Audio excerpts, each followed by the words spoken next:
This is Michael. This is a quick little experiment that just started a little while ago on Twitter. I got a couple of questions about writing, specifically about writing short films, and my quick answer, while truthful, I know from experience probably wasn't super helpful, so I figured I would go into more depth. And this idea of doing a quick video, just noticed that this photo is crooked. Gotta fix that. It's okay, we're gonna let it go. Thank you to Gary Cho for the suggestion. I thought it would be fun to try this. If this ends up being helpful for a few more people, maybe I'll try it again, and I will possibly also take this audio and put it on the podcast feed for Coffee with Creatives, so people can maybe check it out there as well. If you don't know what that is, please go to my website, mdibiasio.com, and or go to iTunes and look up Coffee with Creatives, or Google Coffee with Creatives. I'm pretty sure we're doing pretty well in terms of being on the top page of results, which is good. Okay, so Batman mug,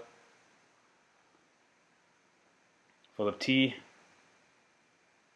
I only drink tea now, even though I have a podcast called Coffee with Creatives. Sorry. So here are the questions. These are from Sion. I hope I'm pronouncing that right. From India. And he was asking about, in regards to short films, how long should the script be? What should the genre be? And do I have any other tips? So I'm going to answer these few questions in a few different ways. The first thing that I said right away was that at the end of the day, for anyone asking any of these questions or any questions similar, I have come to believe, after making several short films and short pieces, that at the end of the day, the answers to all these things have to come from you as the creator, whether that's you're the writer who's then producing, or the writer who's then working with the producer who has to answer those questions for his or herself, or you're both those things and the director.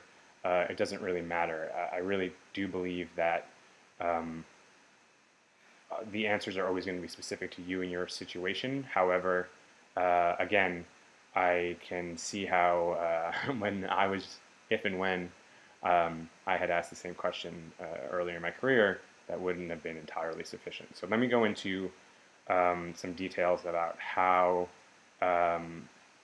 anyone interested in making, writing, and or producing a short film may be able to answer or bridge the gap between I want to do this thing and this guy in this video is saying, I have to do it on my own, and that's not very helpful.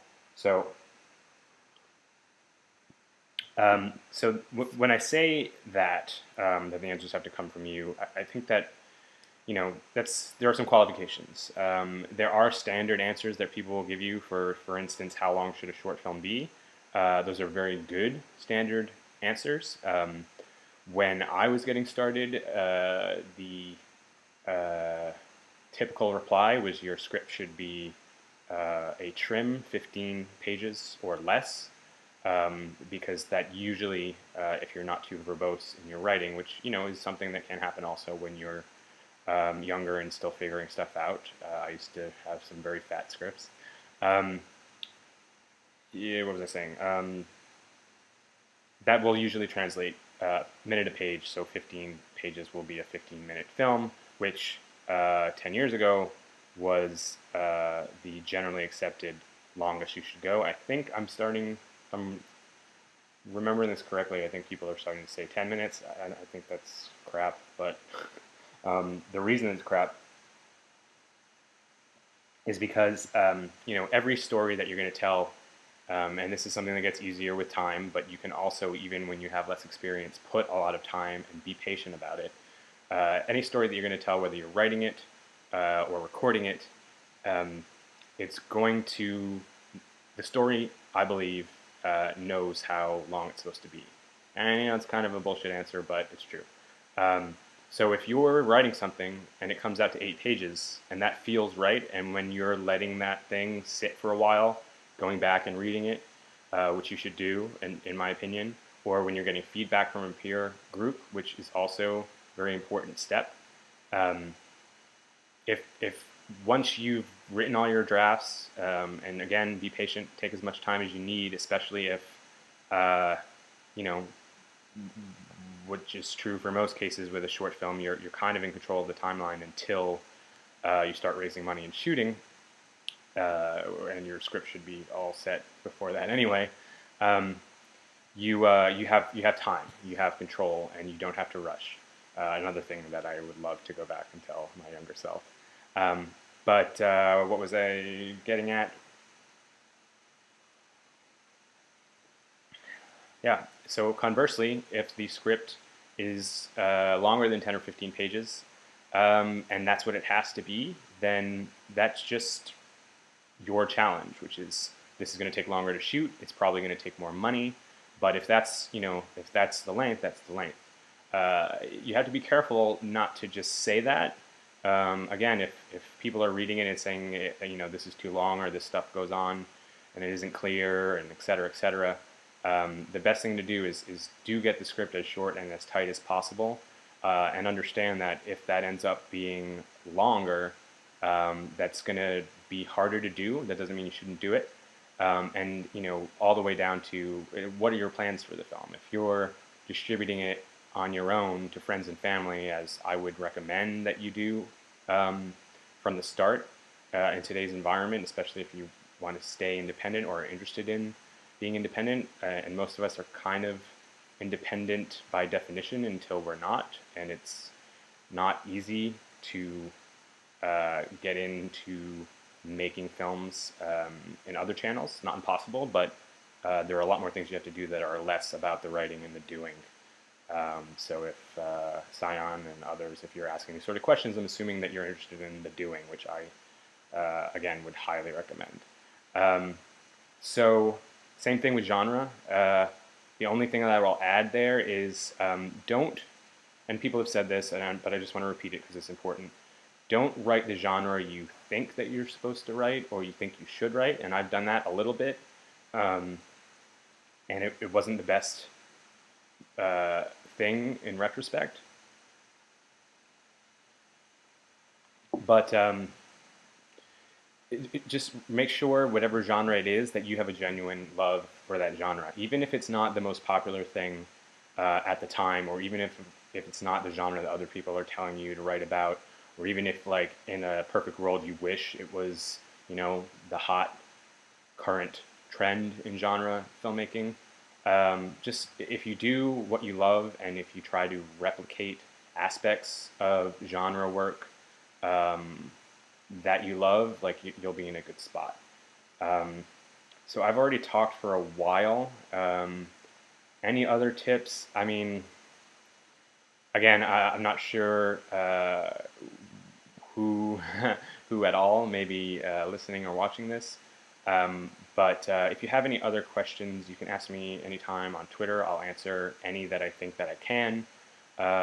Gratefully, now that I've started doing the podcast, I have access to a greater pool of information, and I can't promise anything, but I will try to ask some questions on your behalf to other people if I don't know the answer, because I think it's important that we all share information and resources. I did crowdsource for other questions since I was doing this, and I did get one more question, which was, does your creative mind ever rest? That was sent by my mom, who I think may have been asking out of some momly concern.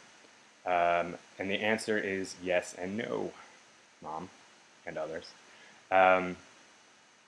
It's hard, I think, with writers, and in particular, writers, filmmakers, maybe any kind of artist. We kind of go around doing our thing, as anyone who has dabbled or who is in the arts will know, and you can't really help it. The ideas pop in, they ask for attention. It's something that can be managed, and I'm learning to manage, and I think that's a real reason why I've been very productive in the last couple of years. Um, so there's an argument to be made that there isn't any rest, but at the same time, uh, I took yesterday off for the most part. I did very little yesterday, and that was really important because, um, I just had to do that. I didn't really know at the time. It's been a busy several weeks. A lot of good stuff happening on the more business and productivity side of things, less on the core creative side of things. But I found also over time that it's really important to balance and nurture both those things constantly every day. So I kind of fell by the wayside a little bit with my new script. Took all day off yesterday, literally just because I knew I needed rest, and it's important, especially if you're struggling to create while you're also struggling to make rent and pay the bills, etc., which is most of us. Um, it's important to take some time to rest, and I don't think I would have been able to do what I was able to do this morning, which is the reason this is all happening right now, which was bang out 10 pages and then get through a scene that had been giving me, not really giving me trouble. I had been avoiding it because it was a difficult scene. It seems like things get easier every time you finish a thing and do another thing, but something that I forget is that then when you move on to the other thing, you're hopefully bringing new challenges and new explorations of different things that you haven't explored before in the new thing. So it's hard all over again, but it's worth it. I hope that was helpful. I talked for a lot longer than I thought I was going to, but hope that was helpful. And I wish you all well and have a good and productive week. Bye.